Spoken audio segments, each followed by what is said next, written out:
Donc c'est parti. Ligue des Champions pour mardi, mercredi. Euh, Après en soi, c'est une vidéo, on va dire, c'est quasiment pour deux matchs. Faire en sorte que les équipes affrontent deux équipes nulles. Enfin deux équipes de chaque chapeau. Mais bon, là, avec deux défaites, cette Ligue des Champions, ils se sont pris une belle petite toise contre le Dortmund. Je pense que le Milan est obligé de le prendre celui-ci. Donc je pars sur une victoire du Milan. Monaco contre l'Étoile Rouge. Monaco a fait une contre-perf du côté de Zagreb. Ils avaient fait un bon match contre le Barça. Le match. Après, l'Étoile Rouge, c'est une belle équipe quand même. Même s'ils sont pris une contre l'Inter. Faut quand même se méfier, mais je pars sur une équipe de Monaco qui réussit à s'imposer quand même au final. Le Real contre Dortmund, deux équipes euh, très, comment dire, sont très mauvaise défensivement, on va dire déjà premièrement depuis le début de la saison. Mais bon, dans le reste du match, il sert à rien. Il y a eu quoi d'autre?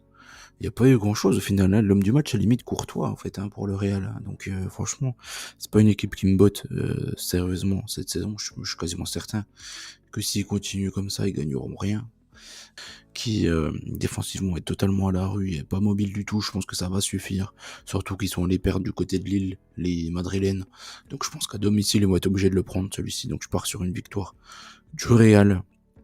Et bien sûr, si le Real mène contre Dortmund, ils auront pas mal d'opportunités. Avec leur sprinter là devant, là, tous les Dortmund qui est pas du tout une équipe ultra mobile, ça devrait pouvoir le faire. Paris contre le PSV, je suis parti sur le même score que Paris contre ils ont une meilleure équipe que le PSV, je pense sur le papier. La Juve avait vraiment éteint cette équipe du PSV, donc je pense que Paris est à peine à une équipe quasiment similaire, je crois. Que la Juve, je pense c'est à peu près le même niveau d'équipe. C'est des équipes outsiders, c'est pas des grosses équipes. Mais voilà, on a bien vu que ça suffisait contre le PSV, donc je pense que pour Paris, ça va être la même chose. Arsenal contre le Shakhtar, je les ai vus jouer contre l'Atalanta, ils sont catastrophiques, ils sont vraiment nullissimes. Donc je pars sur une victoire vraiment très très très tranquille des Gunners. La Juve contre Stuttgart du coup qui a pris un point à domicile contre Prague. Ça fait juste. Et ouais, Stuttgart, ils ont fait pas mal tourner quand même contre le Bayern, ils se sont fait marcher dessus hier, qu'on se le dise. Harry Kane a été monstrueux. Là, je pense que la Juve a les moyens de gagner contre cette équipe de Stuttgart qui, encore une fois, concède trop d'occasions. Les équipes allemandes, elles sont bien gentilles, mais elles concèdent par sur le Sporting. Là, franchement, j'ai pas grand chose à dire. Je trouve que les Autrichiens, cette saison, ils sont nullissimes. Tous. Hein, on peut faire on les met tous dans un lot. Il n'y en a aucune équipe pour relever l'autre. Donc, je pense que le Sporting perd contre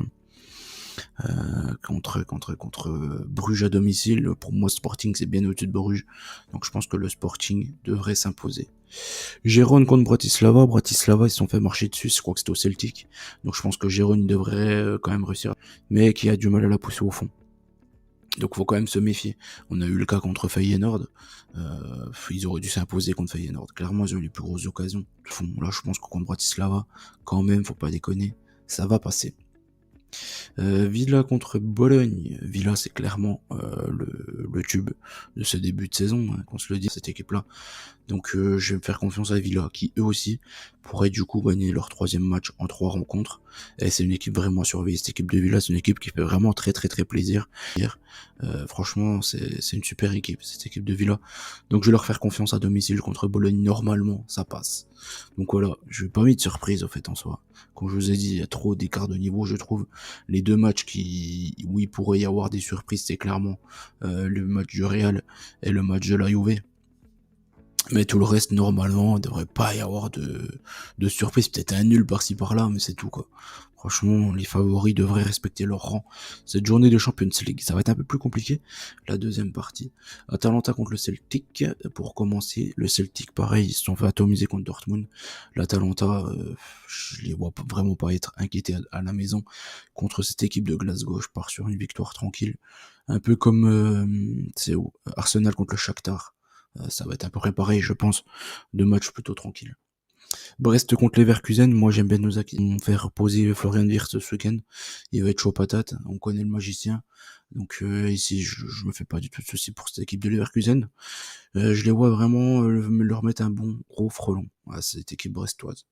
City contre le Sparta, voilà, c'est pareil, c'est encore vraiment le style de match. Qu'est-ce qu'on peut dire là-dessus? Pas grand-chose. Je pars sur une victoire de City. Encore une fois, 3-0.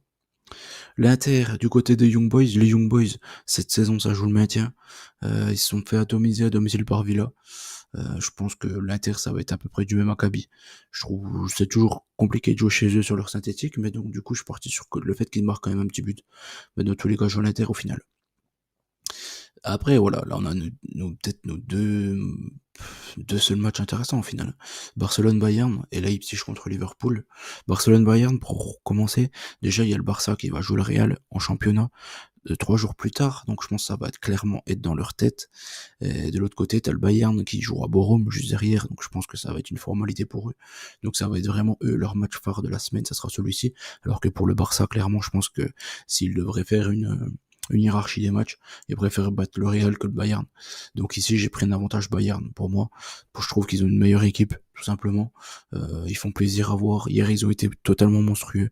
Kane, il a loupé peut-être 2 buts tout simples, mais par contre, il met 2 buts splendides. Donc, je pars sur le Bayern.